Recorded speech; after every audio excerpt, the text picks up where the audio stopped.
let's jump into it. So, welcome everybody. We have an outstanding panel for you today on the future of the Colorado River Basin, which is the lifeblood of the Southwest. It involves 7 states, 30 tribal nations, Mexico, the federal government, agriculture, urban utilities, industry, 40 million people, $1.5 trillion of economic activity. The operating framework in place now does not reflect the current hydrological reality or what the future might bring.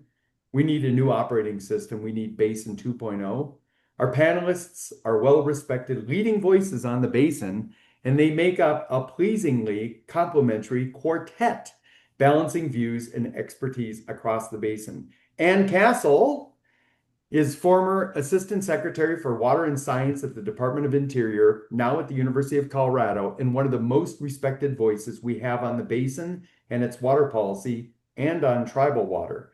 Nicole Neiman Brady served on the Colorado River Board of California as an appointee of Governor Brown, and she was also a commissioner at LADWP.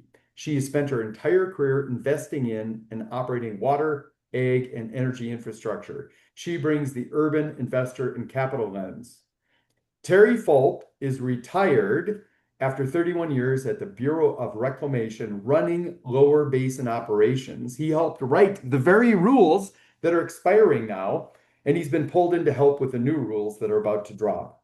Upmanal Lal is director of the Arizona State University Water Institute, and he's a founding director of the Columbia Water Center. He is a systems thinker who advocates for treating water and energy as one coherent system. Marissa Sterling leads platform for Burn Island Ventures, and she's coordinating this webinar. I'm your moderator, Steve Close, a chemist and a partner at Burn Island Ventures. I've developed a fascination with basins under stress, including the Great Salt Lake Basin and now the Colorado River Basin. Burn Island Ventures is a specialist venture capital fund focused exclusively on the water sector. We find, fund, and support the world's top water entrepreneurs. This webinar follows an article that introduced the Basin 2.0 concept that's on our website that Marissa will drop into the chat here. Also, Marissa will drop into the chat a link to a parallel article on the Great Salt Lake that we have on our website as well. So here's a high-level overview of that Basin 2.0 article and the Basin 2.0 thesis. The 1922 compact was built on an average flow assumption of 16.4 million acre-feet per year.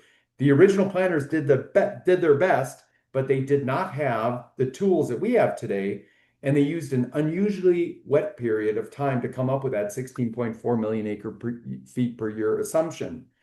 The average river flow from the year 2000 onward has just been 12.1 million acre-feet a year, or 26% lower than the original assumption, and 20% lower than the actual flow throughout the 20th century. The reservoirs, principally Lakes Meade and Powell, have acted as huge water batteries that buffered the basin's supply and demand for decades. In total, they held about 4 years of water storage, and these basins are nearing empty.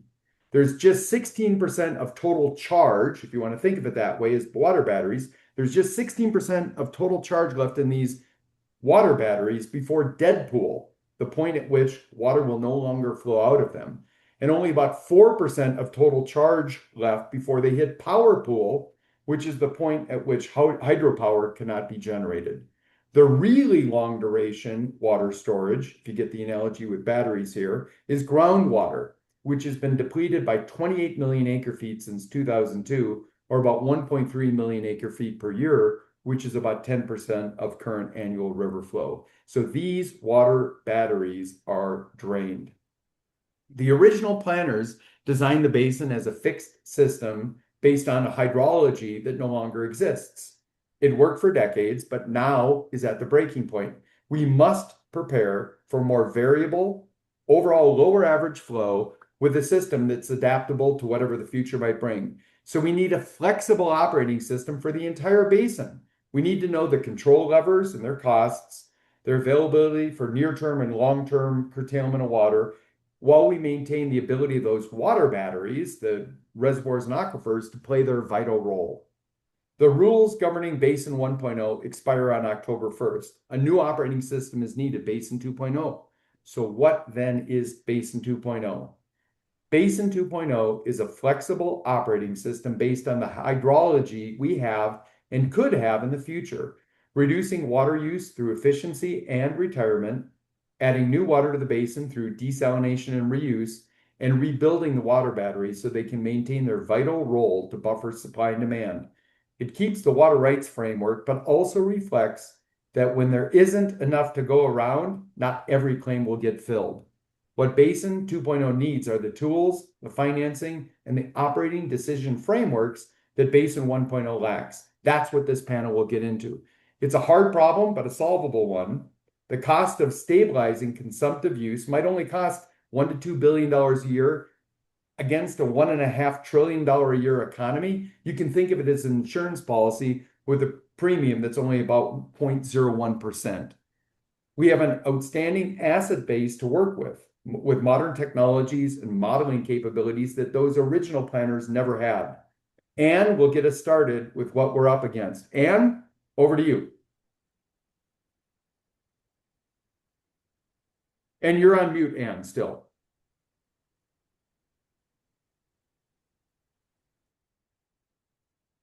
Okay, thank you, Steve. And full screen there. Yep. Sorry about that.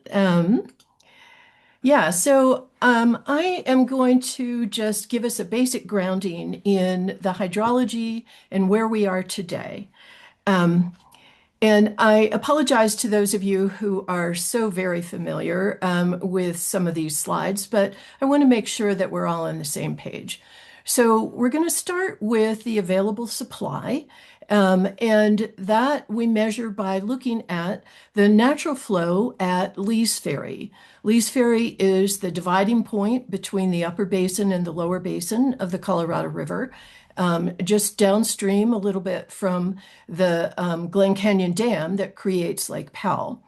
And these are measurements of natural flow, which is the amount of water in the system that would be there without any human intervention. We're trying to get a handle on how much water is available for us to use. And Lee's Ferry is a good measuring point, even though it's right in the middle. About more than 90% really of the water supply in the entire Colorado River Basin comes into the system above Lee's Ferry. So it's a good proxy for the whole system. So these blue bars are measurements of natural flow at Lee's Ferry in millions of acre feet. And it's a very busy chart, but you can tell that it's a volatile system. The highs are 4 times as great as the lows. And we can see some trends if we look at averages. For example, during the 20th century, the average natural flow was 15.2 million acre feet. But in the 21st century, that's gone down by 20%, and it's only 12.1 million acre feet. So we have a lot less to work with because of climate change and global warming during this century. And the picture is even more complex because there are periods of time that have much lower than these average flows. So at the beginning of the 21st century, the first 5 years, we averaged only 9.5 million acre feet. And the past 7 years haven't been much better. They've only been 10.2 million acre feet. So, and even within those averages, there are much lower years that we have to deal with, like 2002 and this year. So we have to have a system that provides for those very low individual year flows as well as the averages. So this is what we're doing with our natural supply. This is just what we call a mass balance, an inflow and outflow statement. The natural flow for just 2020 to 2026, so the last 7 years, is about a total of 11 million acre feet. That's a little higher than what I showed you on the previous slide because this is the whole system, including the inflows below Lee's Ferry. And then you can see the outflows. I won't go into them individually, but they include upper basin uses in the upper basin states of Colorado, New Mexico, Wyoming, and Utah, lower basin use from the main stem, Arizona, California, and Nevada uses, evaporation and losses in the lower basin, and then our delivery obligation to Mexico. You add all those up, you compare it to the natural flow, and we have a deficit balance. So we've got a gap, and it's a big one between supply and demand from 1.4 to 3.6 million acre feet. And to put that in context, last year, our gap between supply and demand was a little over 2.5 million acre feet. So we used 2.5 million acre feet more than came into the system. This year will probably be worse because the flows are so low in 2026. And in the past, that gap has been made up by those water batteries, the reservoirs. Is that right, or where does that come from? Absolutely. So just like your checking account, you can overspend your monthly income if you have a savings account and you pull from that. And as you said, Steve, at the beginning, the reservoirs, the big reservoirs that we have in this system are our savings accounts. And particularly Lake Powell and Lake Mead, the two largest reservoirs in the whole country, we have been drawing them down because that's the way we offset that gap between supply and demand. So you can see that at the beginning of this century, we went down really fast in reservoir storage. And then we kind of bumped along, going up and down, maybe a little overall downward trend, but pretty even for the next 20 years almost. But then since 2020, we've been going down again. Not as precipitously as at the beginning of the century, but very steadily downward. And you can see how the blue line drops off that chart at the end. And we are now at lower storage combined in Lake Powell and Lake Mead than since 1957, almost 70 years ago, when Lake Powell didn't even exist. So our storage is going way, way down.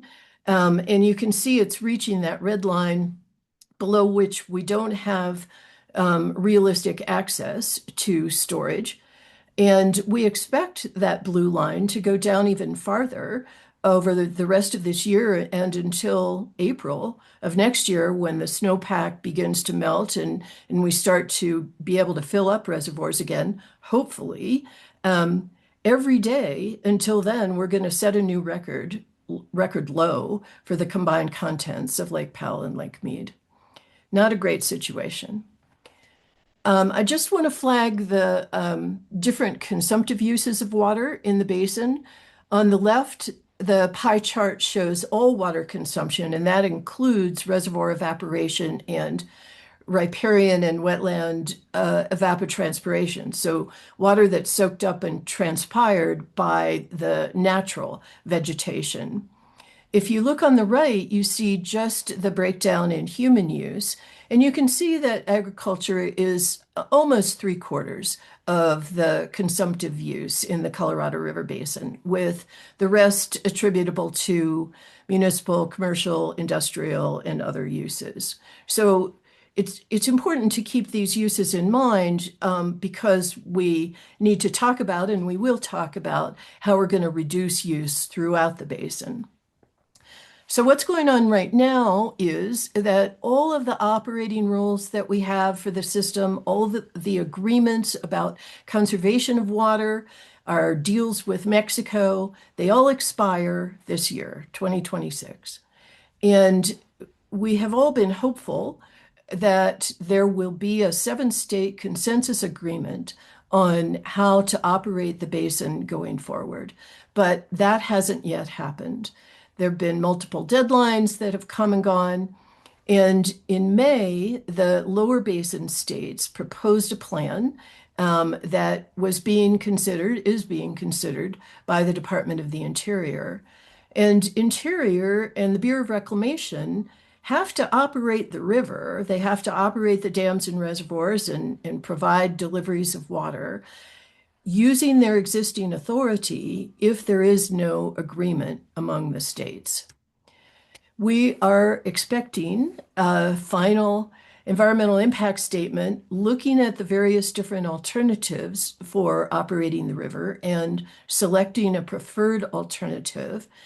We're expecting that any day, probably this week. We've been waiting for a while, and some deadlines on that have come and gone. What we're expecting now is a 10-year plan with the possibility of adjusting that plan every 2 years based on hydrologic conditions and what's required. We understand that there may be an agreement among the states for a 2-year deal about what they will voluntarily undertake and agree to for the next 2 years.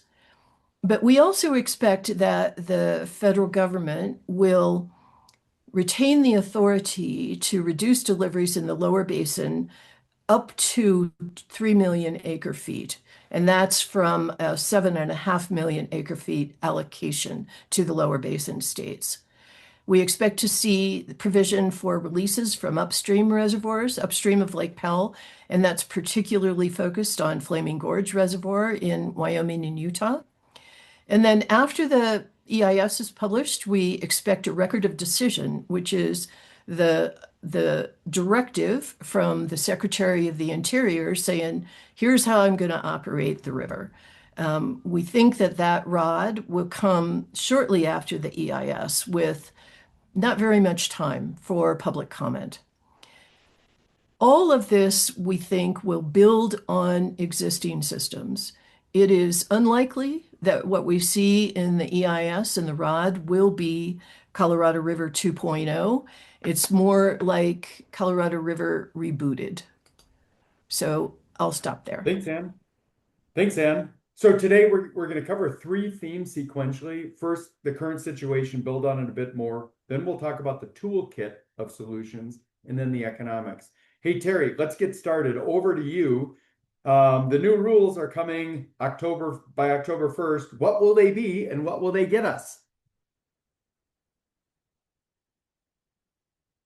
Oh, you're on mute still. Okay, Yep, there we I'm go. unmuted. Very good. Well, first of all, let me say my caveat. I am retired from the Bureau of Reclamation for now 5.5 years. I do not speak for them in any way, but I might say the word we along the way here because I still love them and they're me, and I can't probably get away from that. Second thing I'd say is, Ann, thank you for filling in all of that. I would probably have not been quite at liberty to say as much as you did, even though it's pretty common knowledge out there. But thank you for filling in those gaps. So Ann made mention of maybe it's Colorado River reboot, and Ann, I might offer a little different descriptor of it. I think it's Colorado 1.5 or 6 or something. And why I say that is what we've been doing over these last 20 to 26 years now is incrementalism is how I put it. It's solving what we can within the basin's appetite, within the agreements, within the laws, etc., avoiding going to court, but yet trying to make progress. And I think we have made progress toward dealing with the severe drought. That all being said, as Ann pointed out with those slides, it's drastic now. It's because we have depleted the batteries, and now we're at a very tipping point, I'd say, and we have to do more than this. So I think again, what will come out this week, whenever it exactly is, will be a positive. It'll be a step forward, and we don't want it to end up driving us straight. See, I'm already saying we and us, but driving us straight into court. My view, and others may share or not share this view, but it's the worst place to do the water business, to make water decisions, to operate a system is from court decisions and decrees. And so that said, it's better than nothing. And just quickly, how bad this snowpack was terrible, and like that old children's book, this really looks like it's going to be a terrible, horrible, no good, very bad year. What's the number do you think the flow will be this year? Well, this year we're looking at natural flow of somewhere between 7 and 8 million acre feet. Wow. It's really, really bad. And how, is Um, that would that be the worst if it was 7 or 8 ever? it's not the worst flow ever. We do think the basin snowpack, the entire basin snowpack this year is the lowest on record. We've had some really low flow years, 2002 and 1977. Um, but and we just looked at what that's doing to the reservoirs and Yeah, how yeah. low the storage has gotten. And just one And now example we and I'll now give we you, don't have the buffer for it. we don't have the buffer. That's Hey, right. Manu, over to you. The long range flow then might be somewhere in 8 or sub 8 to maybe something a little bit higher than that, depending on the pace of aridification, how arid we get. It's not really a drought. We're just in a different reality. You've made the excellent point that Basin 2.0 can't be based on average flows that don't exist. Can you expand on that for us, please? Yeah, I mean, we don't even have to go to climate change. I think everybody's using that as a bogeyman now, and I want to push away from that, even though, I was one of the authors of the early IPCC reports. Um, Look, I'm starting to call the Colorado River Basin America's water folly because, as Anne pointed out, and you pointed out earlier, we took roughly 20 years of data, which turns out to be the wettest period in 2000 years approximately. And we said we'll take the average of that and allocate it. And we are not looking backwards from that at all. And we And have that was known the original that, planner's assumption. Yeah. well, we have known that that was stupid for about 50 years or 60 years at least. Then in the 1990s, Peter Glick made his name by starting to write about the Colorado River and what climate change would bring for it. And Bureau of Reclamation and governments around the region have funded a lot of work to predict what will happen in the future. What was all that for? We haven't done a damn thing with it. But to pick up on Anne's bank account analogy, let me put it this way. The way this particular river works, and as you said, the flow varies perhaps annually between 8 and 16, perhaps, right? Million acre feet per year. But is it random? The answer is it's not random. You get 8, 8, 8, 10, 8, 8, 8, and then you get a 16, or you get something of that sort. So the reason these batteries were built was simply because you're basically behaving like an author who writes a bestseller every once in a while and gets a payday, and the rest of the time is trying to live on bread and water. And if we don't recognize that, and if we don't come up with financial securitization and proportional allocation of that water rather than these quantitative allocations, are we the biggest fools in the world? We are the most advanced country and we can't figure this out? Yeah. So, hey, Nicole, you're in California. California's water agencies have spent years planning for less water. They've done recycling, groundwater banking, stormwater capture, water recycling projects, and a little bit of desal, seawater desal. Private capital is probably going to be needed to help fund what's needed for the future. From your investor seat, how can we make that capital materialize? Yeah, from the investor seat, and we'll get into the municipalities a little bit later, but from the investor seat, the honest answer is that the basin doesn't have a technology problem, it has a bankability problem.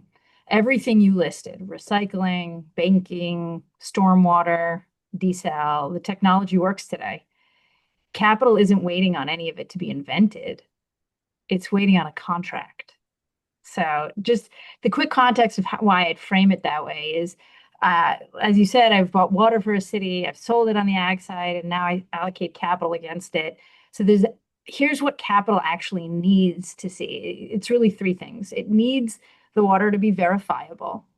So a saved acre foot is real and auditable, not a paper claim. And we have that now with the field level measurement and stuff.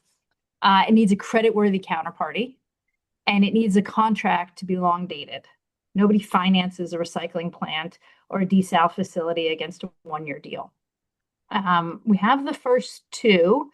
The one we're missing And is number two is which one? Who's the number number. two? So the first is the water needs to be verifiable Yeah, and creditworthy counterparties. And all these agencies are creditworthy counterparties. right. Yes. So the one we're missing is the long dated contract.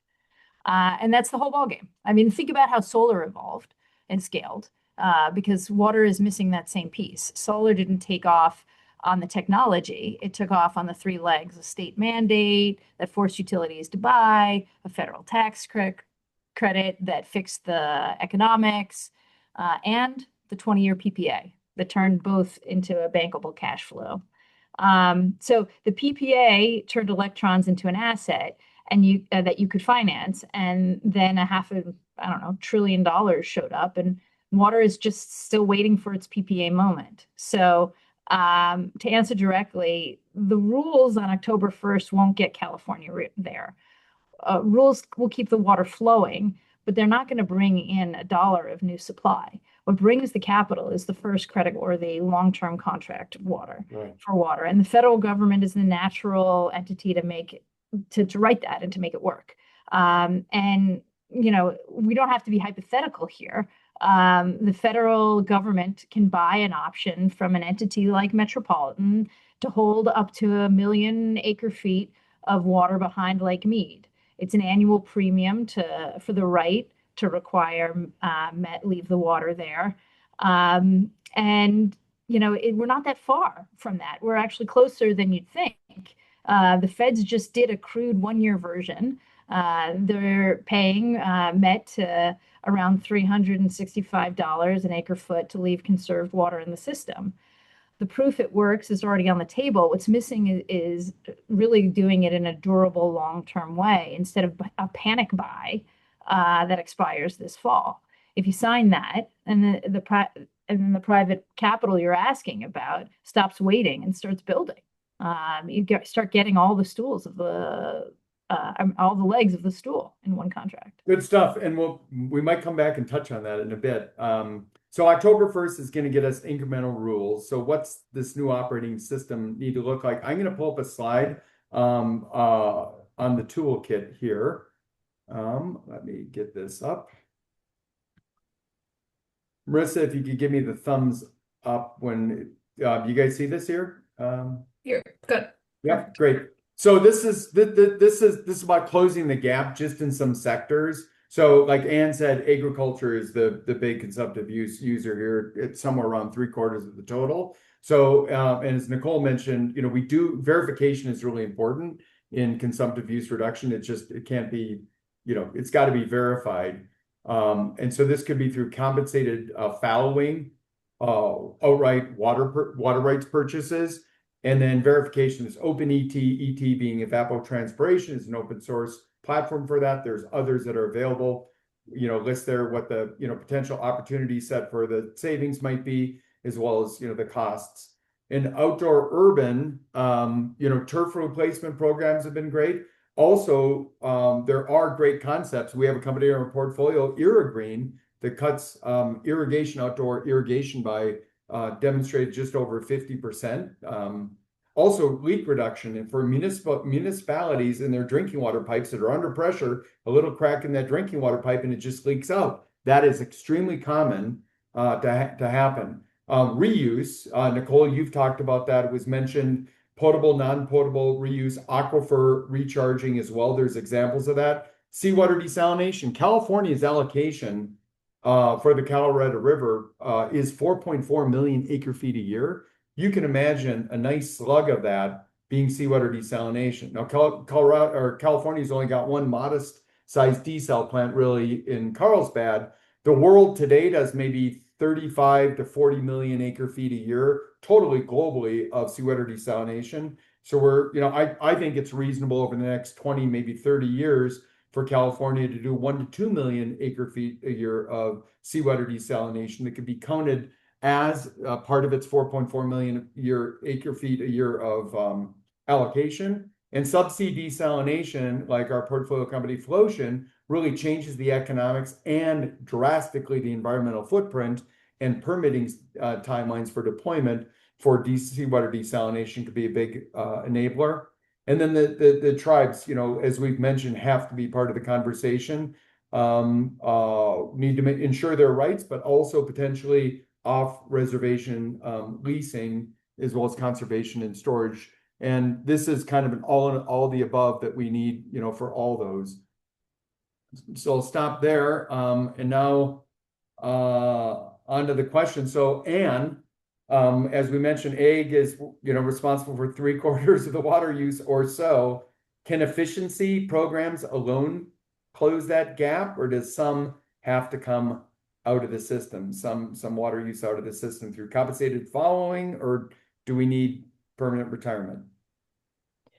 Well, I think there are many types of mechanisms that can help us. We've had experience with deficit irrigation and crop switching and seasonal fallowing, and all of those are contributors to using less water, and they can be measured. But I personally am fearful that those kinds of measures can't be implemented at the scale that's needed. It just seems to me that the magnitude of the gap between supply and demand, 1.5 to almost 4 million acre feet, that's going to mean that some ag land will be coming out of production. We can help to bridge that gap with compensated fallowing over the short term. And I'm no economist, but it seems to me that there will never be enough money to pay water users in perpetuity not to use water that doesn't exist. Nicole, from your operator investor lens, what does it take to make a meaningful consumptive use reduction economical for a farm? Yeah, no, I agree with Anne. To put some more numbers to it, you have to start with the spread between urban and ag. The Fed pays Imperial Valley farmers around $700 an acre foot, not to use the water. And San Diego is spending $3,500 or so for desalinated water. That gap is the biggest arbitrage in the basin.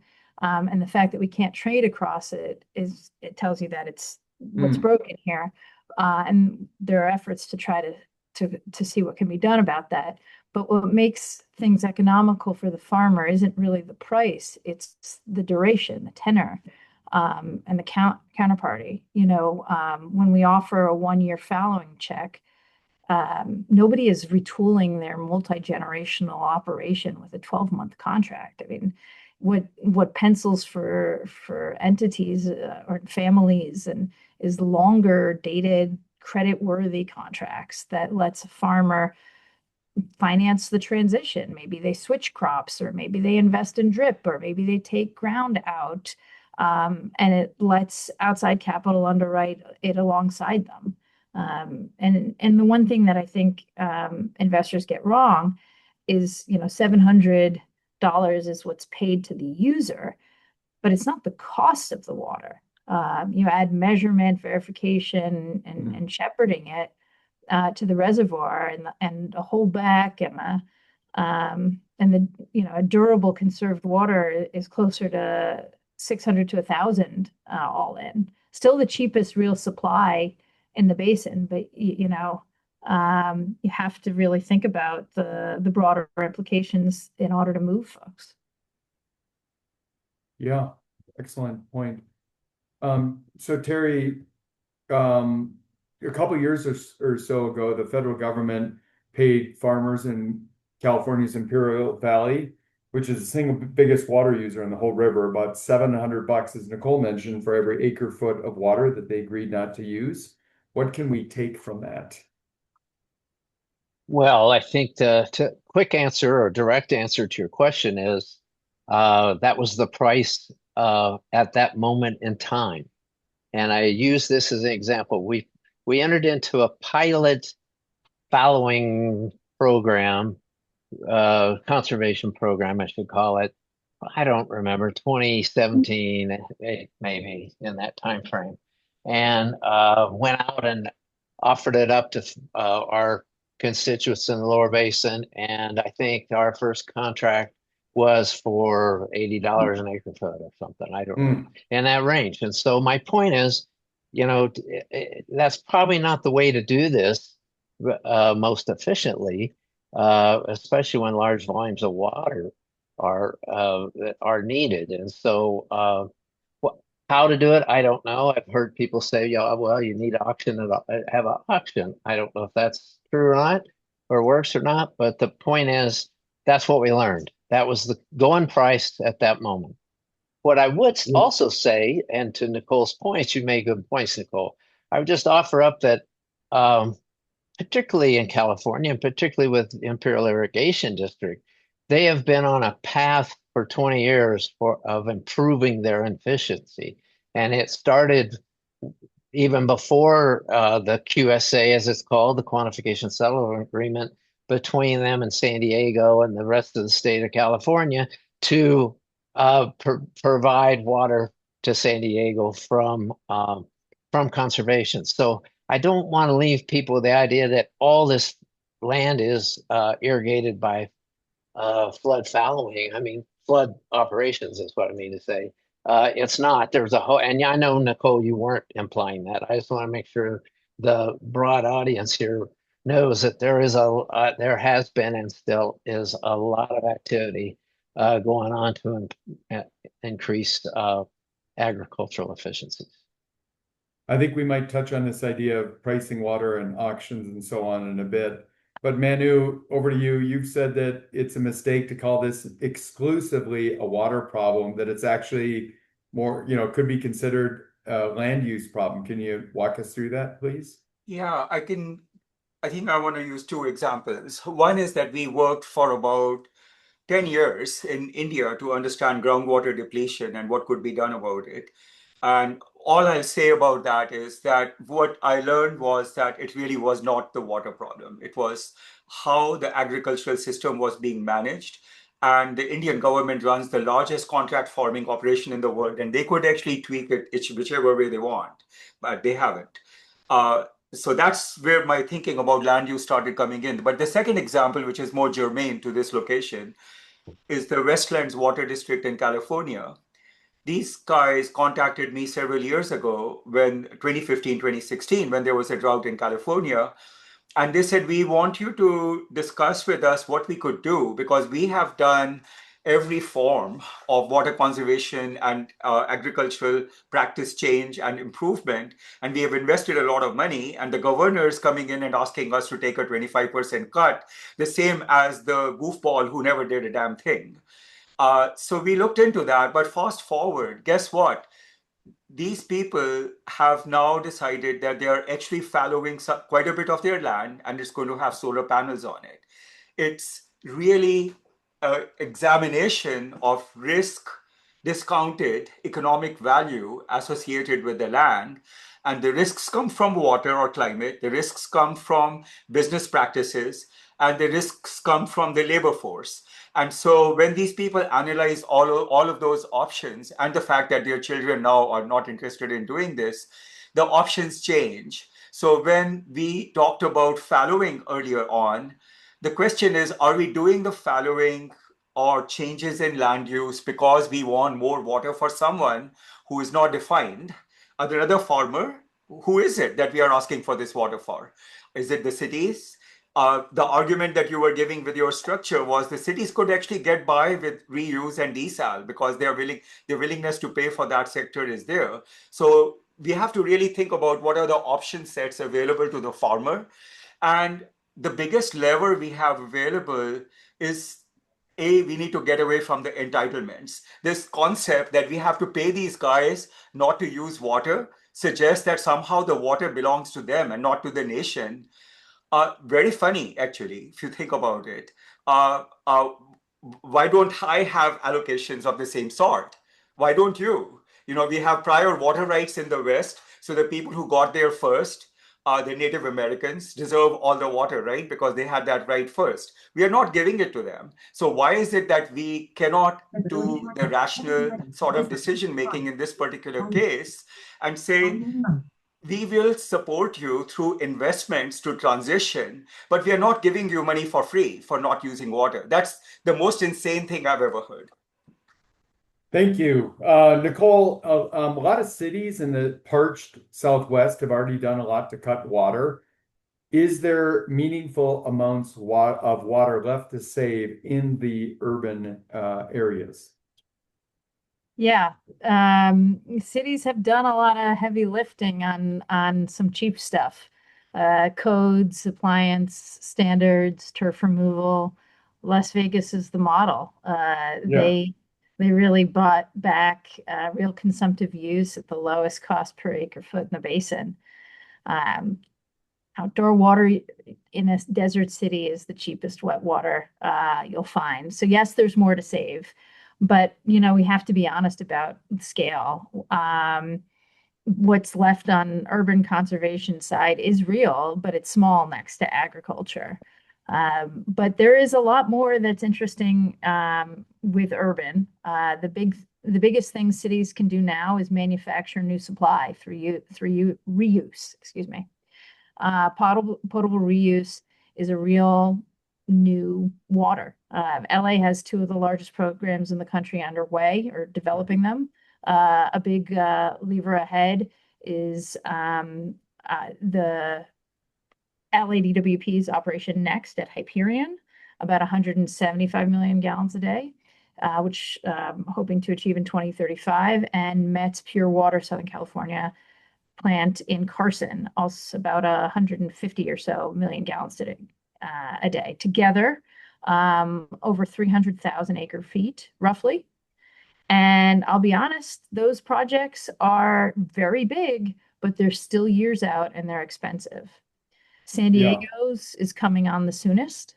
And Orange County has been running the model for years, over 130,000 acre feet, I think, that could have gone to the ocean, ended up being recharged and delivered for less than the imported water costs. Yeah, that's great.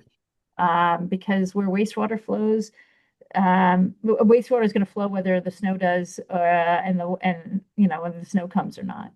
And so that's a big on reuse. I don't know if you want to get into desal too. Yeah, I do with you, and maybe I don't know if Terry wants to, because like sort of desal where California would use, and maybe there's also this kind of like an interstate water transfer, like there's San Diego, the SRP virtual water is an example. There's some legal issues with selling water interstate, I think too, but there's some ways, kind of legal tricks around it.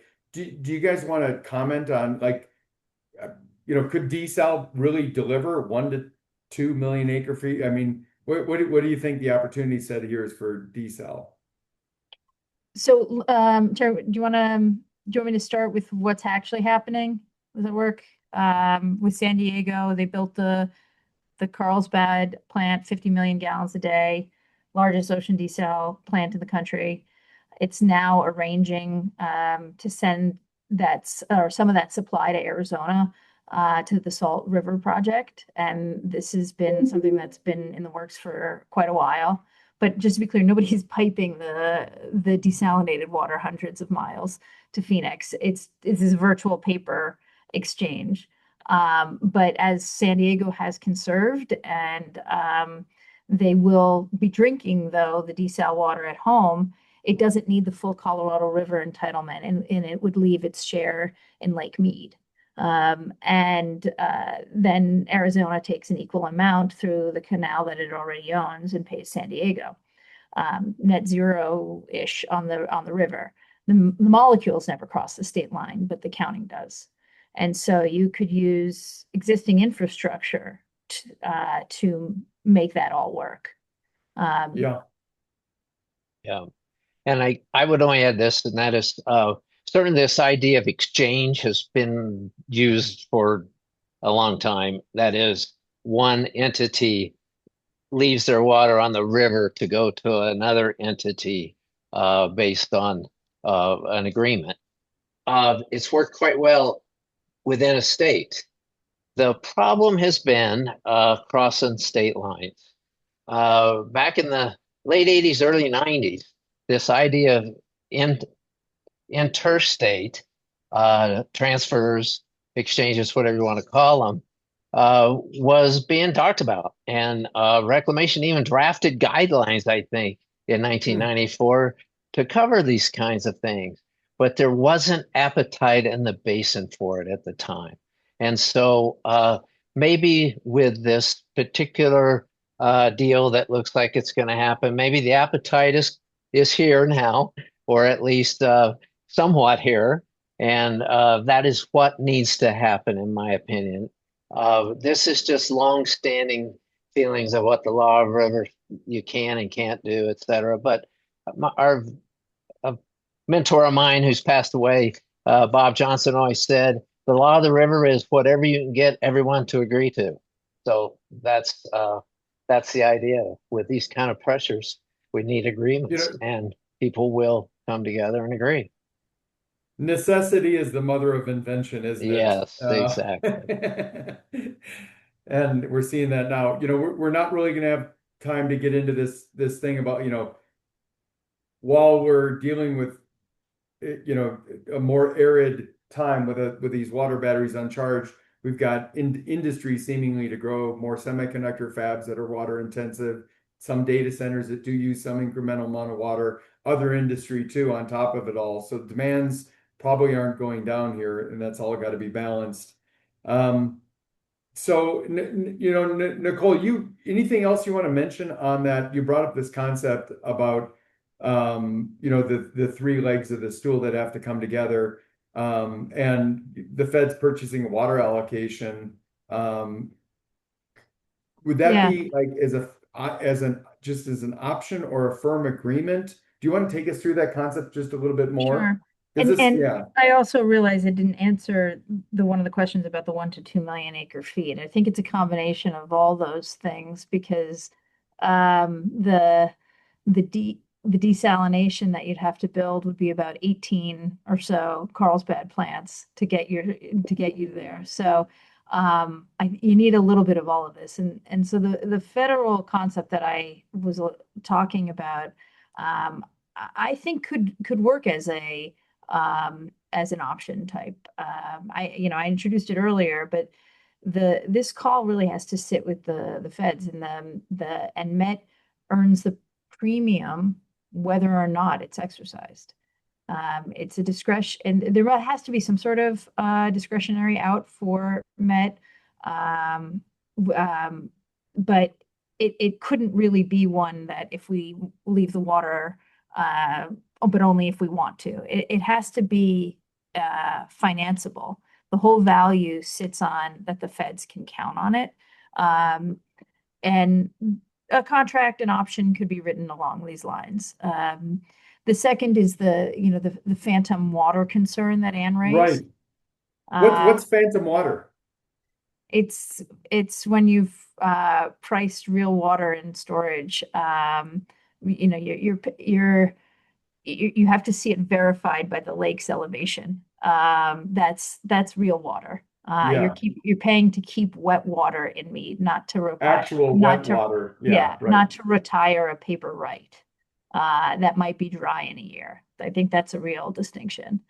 And that's also, I think, the answer to any sort of subsidy objection. The feds only are paying for water that's demonstrably in the lake. So, if you can do something along those lines, then, you can prove that the plumbing can work, and then you've got a template now that can be expandable to many other entities. Great. Hey, Manu, the dams, make power. The big dams make power as well as storing water. And what's really interesting is to make power, you're releasing water from those water batteries to do that, whether you want to or not. You've argued that we should plan the federal dams and the region's, new solar as one overall coherent system. So how does doing that pairing help us keep more water in the reservoir when the river needs it? Yeah, I mean, I have a specific hypothesis on this, which is that if we were looking forward several years, you want to use all possible energy sources. It's not strictly thermal or solar or wind or hydro, but some combination of all of these. So, a possible design would be that we cover 15 to 20% of the reservoir area with floating solar panels. That gives you a conservation of about 70% of the evaporation loss, which Anne talked about earlier as the largest loss that we have compared to the other numbers.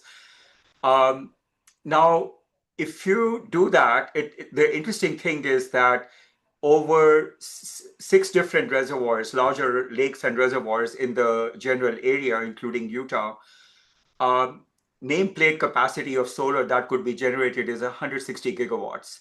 So if you compare that with Nevada, Utah, Arizona, Colorado, and New Mexico generating capacity, that number is 100 gigawatts. So this just to give you a size comparison. Uh, then if you integrate, a pumped hydro into it, the oversizing of solar allows you to pump that water back up at basically zero marginal cost. So you have a battery that is being operated at zero marginal cost wherever it's available. By looking forward and designing the water energy system in this way, we conserve the water within the reservoirs. The higher the reservoirs are, the lower is the release needed to produce the same amount of hydropower. And so if you combine that with the fact that the solar allows you to pump this water back in, we are maintaining a higher profile throughout. And limiting the evaporation from it by putting the floating solar on it. So there's the last piece to this, which is, let's say you had a thermal power plant and it was a coal-fired power plant that everybody hates. But the interesting thing about that coal-fired power plant is that it actually has concentrated CO2 release source. So we could capture that and use the excess solar with a catalyst using a process called the Sabatier process, which is well established, to convert this to methane and water. So there's a water neutral way of now getting natural gas, which you can run back into that system. So suddenly you have made the carbon cycle renewable as well in the whole game. So this is kind of the design that's feasible in this kind of an environment. That would, restore, for example, even the Navajo generation scheme if we wanted to, or the Intermountain Power Project in Utah if we wanted to in the game. So we're about at the end of our theme two here, and just like we've come up with, mentioned a lot of ideas at different time scales for implementation of some of these ideas, and some clever concepts, including, what Umanal just mentioned. But at some point too, if there's not enough water in the basin, some rights are just not going to get filled. I think that's also something that we just all need to acknowledge, that the water just might not be there, that we've run this far enough down. And I do want to ask you about the tribes. This has been a passion of yours, and the tribes have been, too much left out in the past. What does real participation of the tribes look like here to you?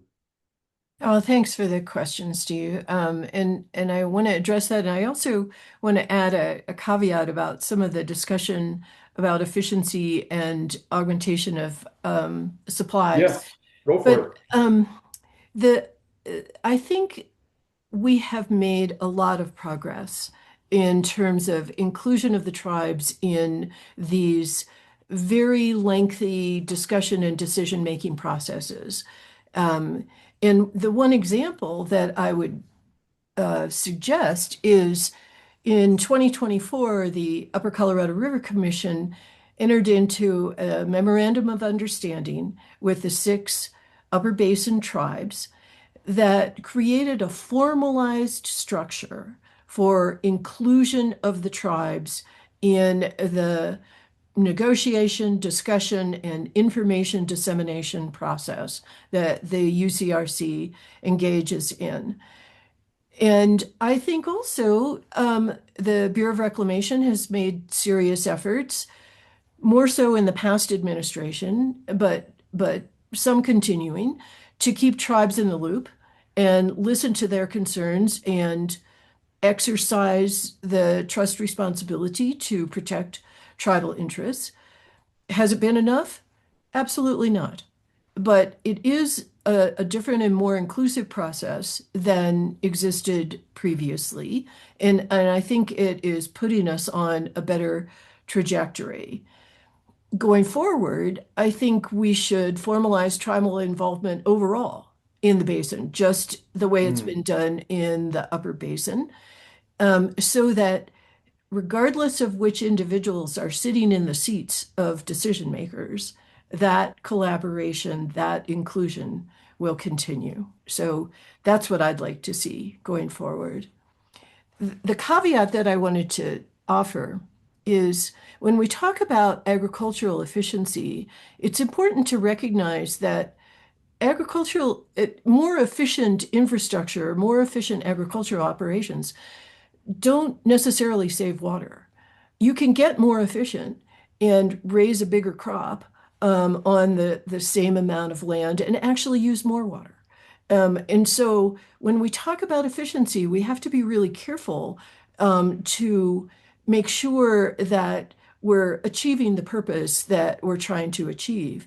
And the same thing can be true for desal and direct potable reuse. If that extra water is used for new development in the mm. municipalities, or whether it's residential or data centers or whatever, we haven't saved water. So the accounting gets complicated, but I think we just need to be aware of those trade-offs. Yeah, and that is such a great point. Really appreciate it. We need to get to theme three.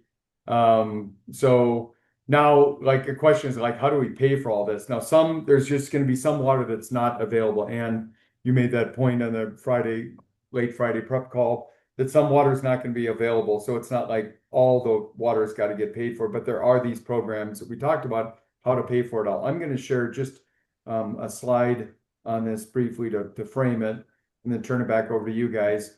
Just try to be as specific as possible. So there are, number one, some reductions that are economically viable, like non-revenue water reduction. So that's the leaks of drinking water pipes. These should just continue. And if there's a way to accelerate that, and maybe some of it's the private capital coming in, I don't know, but we need to accelerate those reductions that are just economical.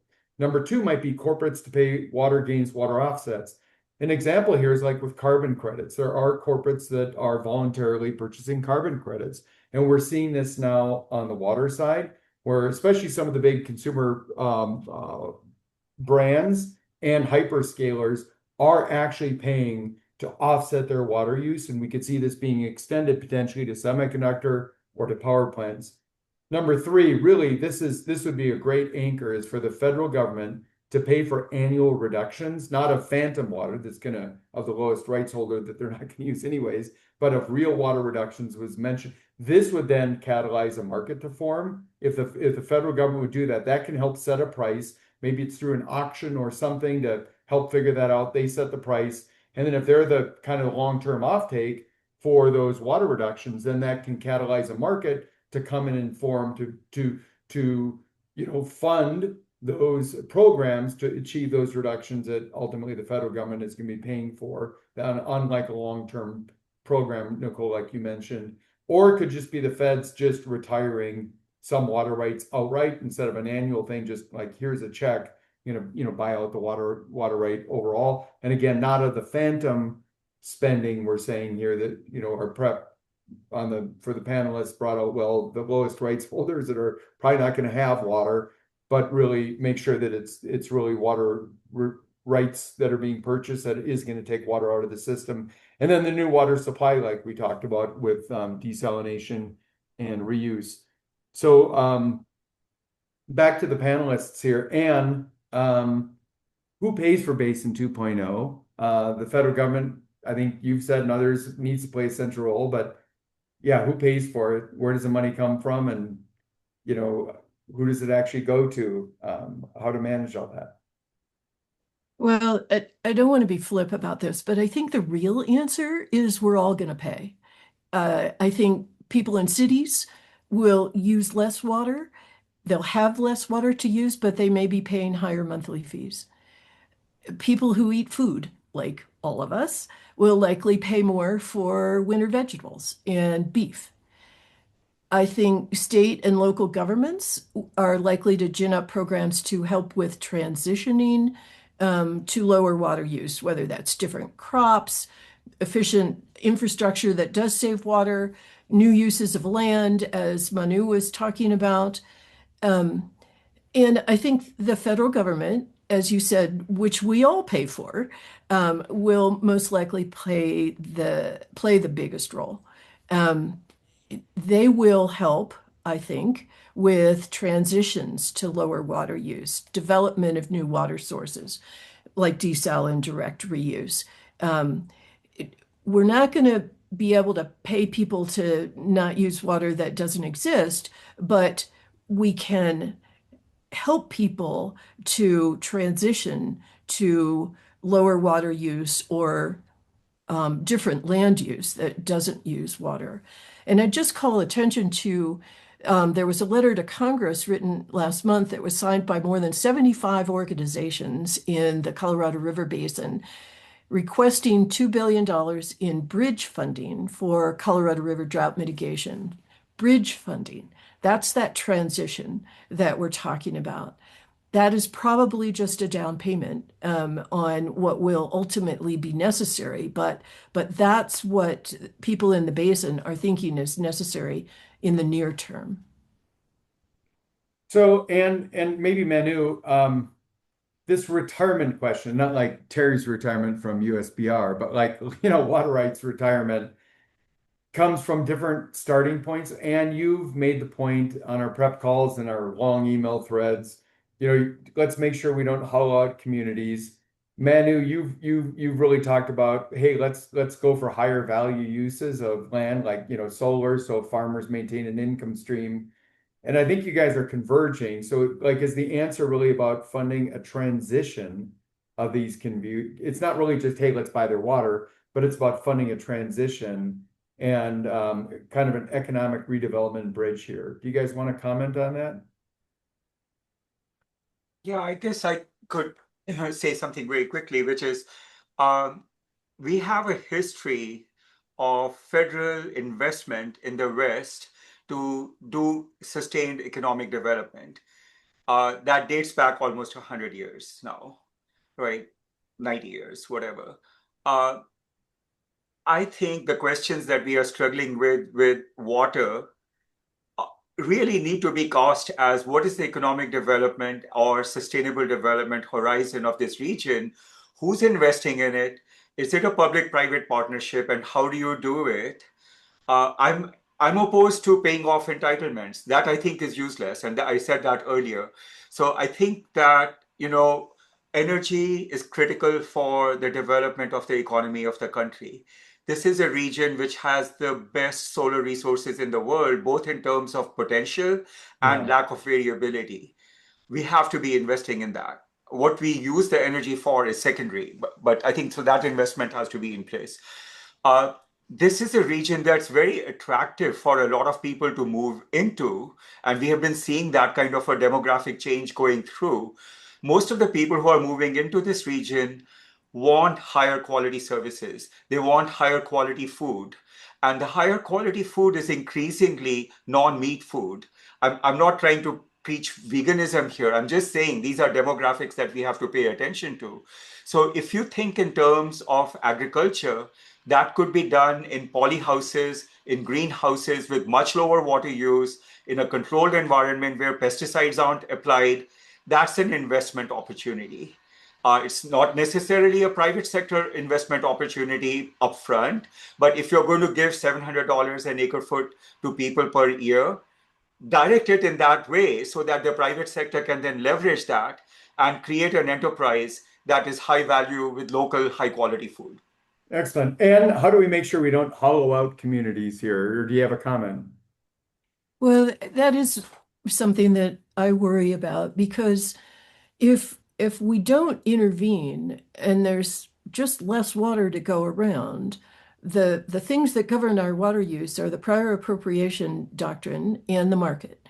And just letting those two principles go by themselves can have a really disproportionate impact on particular communities, rural communities in particular that rely on agricultural production.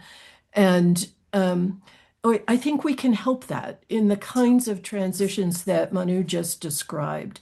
Maybe it's helping farmers transition to a different crop and setting up a purchase agreement that ensures that that is a profitable transition. Maybe it is a transition to solar panels. There could be a lot of different examples, but that's the kind of thing I think federal funding and state and local funding can really help with and make this transition to a different river less disruptive and more equitable. Beautiful. Terry, over to you. A question for you. If the feds tried to enforce basin-wide priority cuts, would that trigger litigation, states suing states, and limbo while the reservoirs just keep dropping? If at some point it's not going to be possible for it to drop anymore. But like with the current status of the basin, like what should happen here with priority cuts if the feds try to enforce those? Well, as we've talked about here, there's a priority system in the West called prior appropriation, and most everyone on the call probably understands that.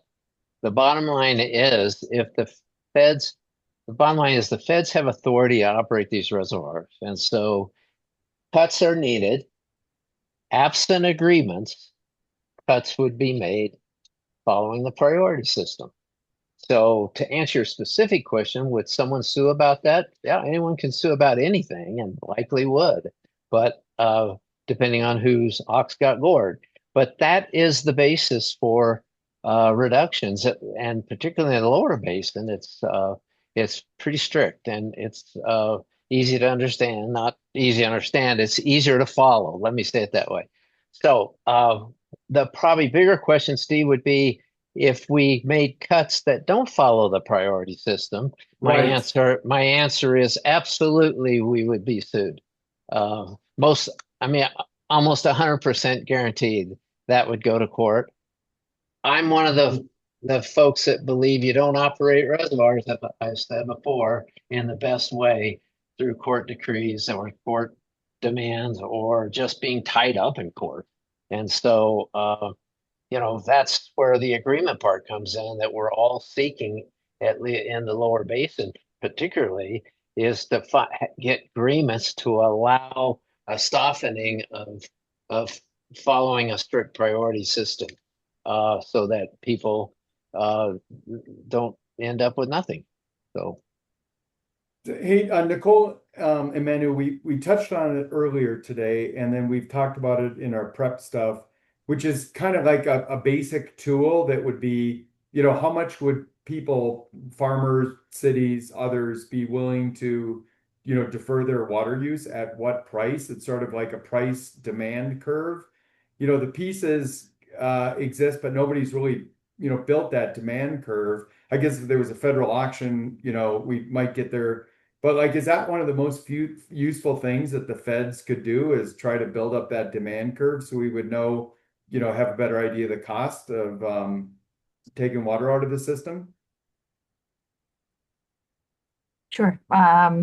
This don't want to take him on his credit because it was something. It was his good idea, but having that demand curve set against the supply curve, I really do think would be incredibly valuable. It's not a new model. It's because we've got a lot of the hydrology engine here that already exists. It's just the economic optimization layer that you would put on top of the models that we already use and trust. And I do think some sort of transaction grade tool that Reclamation owns would be able to price real deals against. It may be the best use of, as you note, the federal dollars available, because it would be a pricing engine that for every mechanism on the slide, and including premiums and strikes, And it would be publicly owned. Because if it's not, every counterparty would discount it. It has to be something that is, you know,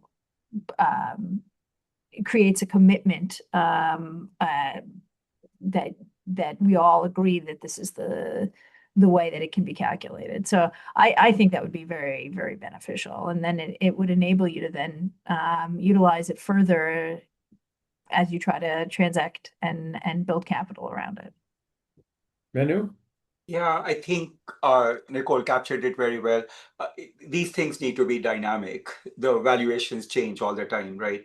And the optimization point is really interesting too, because we did an optimization model for India, where the goal was to maximize net farm revenue from the choice of crops, and then in every pixel across the whole country, limit the groundwater level to what it is now, no further drops. And we use the market prices that the government pays for each of those crops. So it was only addressing the procurement of crops by the Indian government and what they do with it. Anyway, this is published already. And so from that optimization model, you can actually derive the demand curve for water pixel by pixel by pixel, because for each parcel of land, you know what's the best thing to grow that will make the farmer the most money and how much water it uses. So it's very easy to calculate that. I presented that to one of our tech bro billionaires. He got very excited and he said, so I was trying to apply it to various places. And he said, no, you're wasting your time. It's not about water. You have just set the price of land, because now I know what I'm willing to pay for the land. And of course, he did that. Right. Oh, beautiful. Hey, Nicole, I want to go back to this federal option that you talked about where the federal government might pay a water agency to use less water. You talked about the MWD as an example in that. How scalable do you think that concept is throughout the whole basin? Scalable. Well, I mean, it's, if we're talking about a million acre feet behind Mead that I was suggesting, that's only several feet of elevation. It provides, though, this firming instrument, and more than that, a price signal. And that type of arrangement can then be replicated or utilized in other mechanisms, whether it's desal or the desal transfer that San Diego is trying to do. So it then becomes more than a policy, I'm sorry, more than a pilot. It becomes this instrument that can create this advanced market commitment for water. And that's what I think is scalable. So, the capital, as I said earlier, needs verifiable, creditworthy, and long dated, and we're only missing the last one. And so, you put it all together, and we can every piece of it exists in fragments, and we're just missing that forward commitment. That turns the patchwork of pilots into that would turn the patchwork of pilots into a market.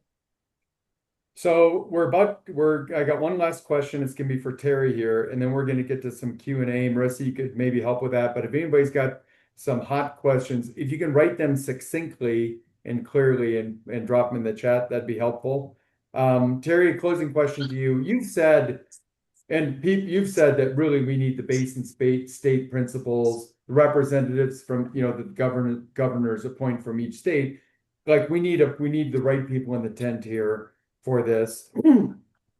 Which is a great comment. But what's the single most important action that you think, or the set of actions that the federal government should take in the next 12 months to set up this Basin 2.0 to get there? Again, not to be at all flippant about this, but I think it's this: stay out of court.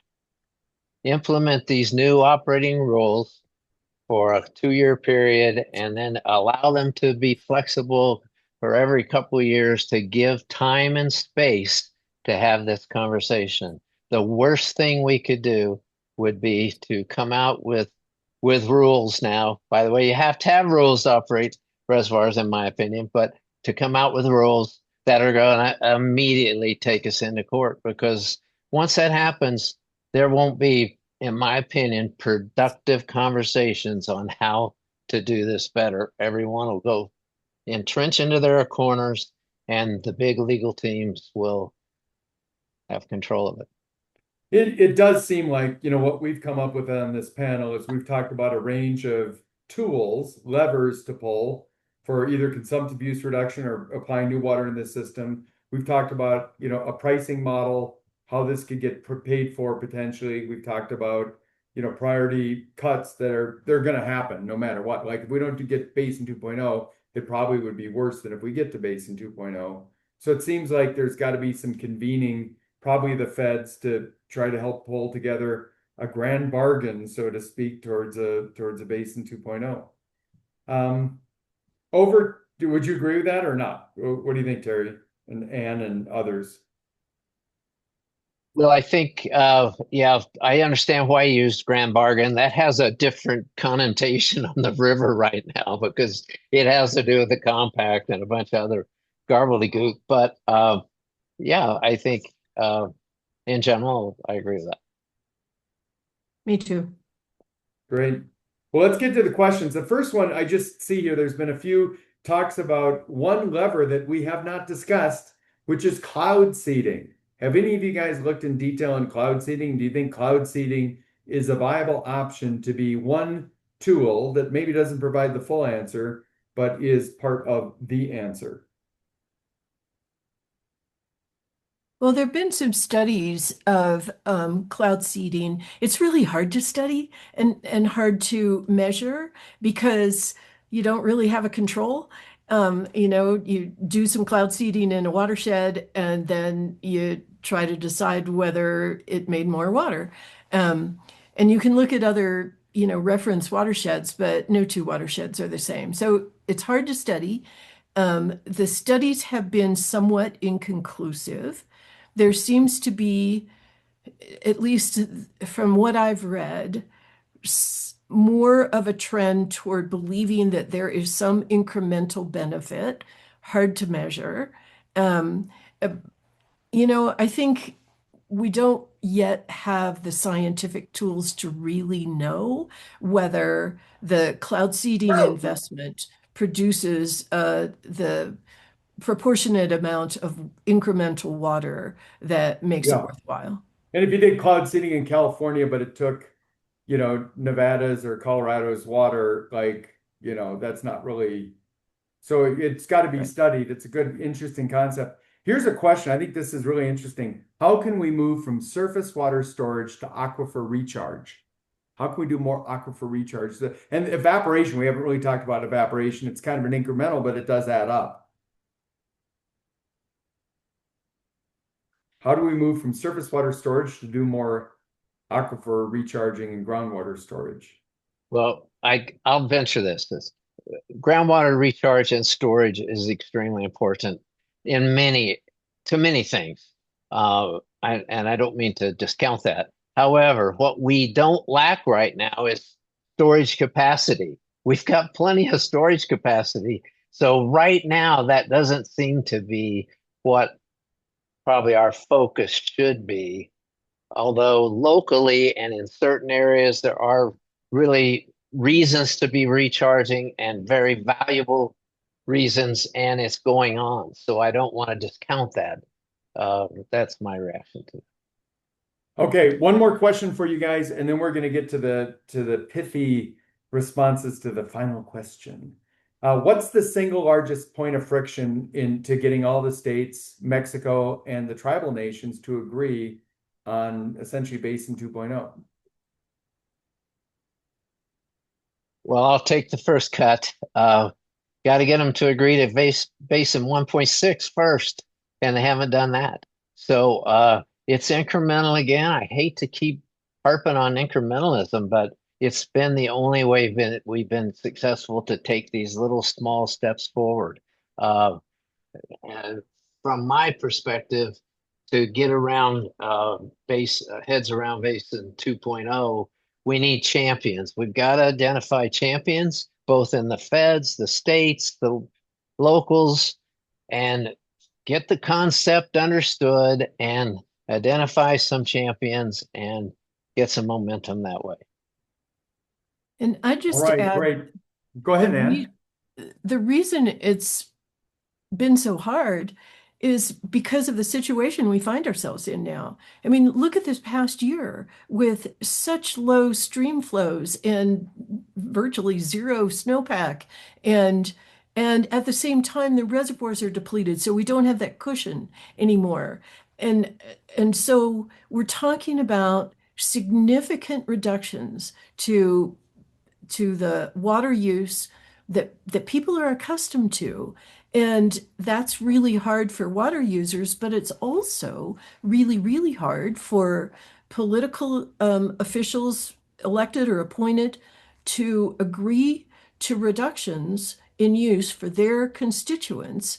Um, and it's much more advantageous politically to say, I'm going to fight for every drop that I can get for you. And that dynamic makes for a pretty difficult negotiation and the ability to reach an equitable compromise. Great. So I've got one last question for you, each of you, in 30 seconds or so each. What's a reason for optimism that makes you think that we can actually pull off something like Basin 2.0? Okay, I'll go. Yes, thank you. I'm optimistic because none of this is a technology problem. It's a Right. contract problem. The tools exist, they're affordable, and the only thing we're short of is the first wet signature. Beautiful. So I agree with Nicole in this aspect, but I think the way I answer it is by giving you a story from Tampa Bay, Florida. There were 13 water companies supplying Tampa Bay. They were all using groundwater. They all started suing each other for infringement on their water levels. And then an environmental group sued all of them, saying they were draining the Alafia River, which was killing the manatee.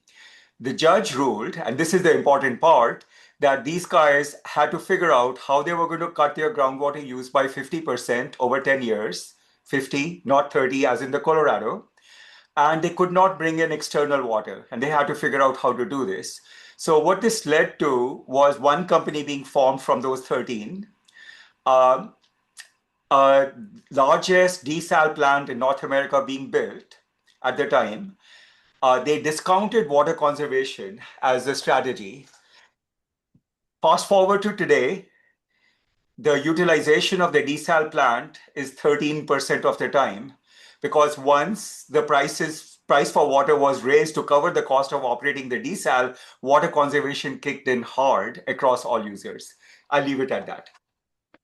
Terry, Ann, what gives you reason for optimism? Well, I am optimistic that we're going to reach Colorado River 2.0 because the river's going to make us. We don't Yes, have a choice. That's Terry. that's good, Ann. What I say to this is, it's tough because we're in such a predicament here. But part of the good news is it's well known throughout the country now. You can't pick up anything and not see a Colorado River article, and that I think can be a Right. good thing because it says we've got to do something, and we're smart enough to do it. Nicole's pointed out we got the technology, we just don't have the will yet to really do it. I think Ann's right. We're going to be Riff will make us, so let's get started and not be in Yeah. a complete disaster when we And I think realize that. we can look at the Great Salt Lake. I think they've been a little bit more progressive. They've had a little bit more acute issue. It's also in a single state, Utah, that makes it easier to get solutions done. But I think they're kind of slightly ahead of the Colorado River Basin with solutions. And I really feel that they're doing good work. And that's a good benchmark for us to have. So I just want to say, like, what a fantastic webinar here today. I want to thank each of you, Ann, Nicole, Terry, Upmanau, for the work that you put in, the prep. Like, you know, I didn't know some of you guys at all, and somehow you took my call and you decided to put time and effort into this and help us all out here. It's a hugely important topic. One last thing, my buddy Mike German of Steps Venture, he's also a water tech entrepreneur turned investor, really advanced this Basin 2.0 concept. I'll drop this into the chat there. It's pretty incredible. If anybody wants to read Mike's great work, this recording is going to be made available, and just want to thank everybody here. Thank our panelists one last time. You guys are fantastic, and thanks for the work that you do. And then also for all the people that joined in today, your interest, pretty fantastic to have so many people join today. We had, you know, almost 400 register for this, which is pretty crazy. So thanks so much. Marissa, thank you. Really Thank you. appreciate it. Thanks, Steve. It's Thanks, been fun. everybody. Thanks, Good everybody. stuff. Take care.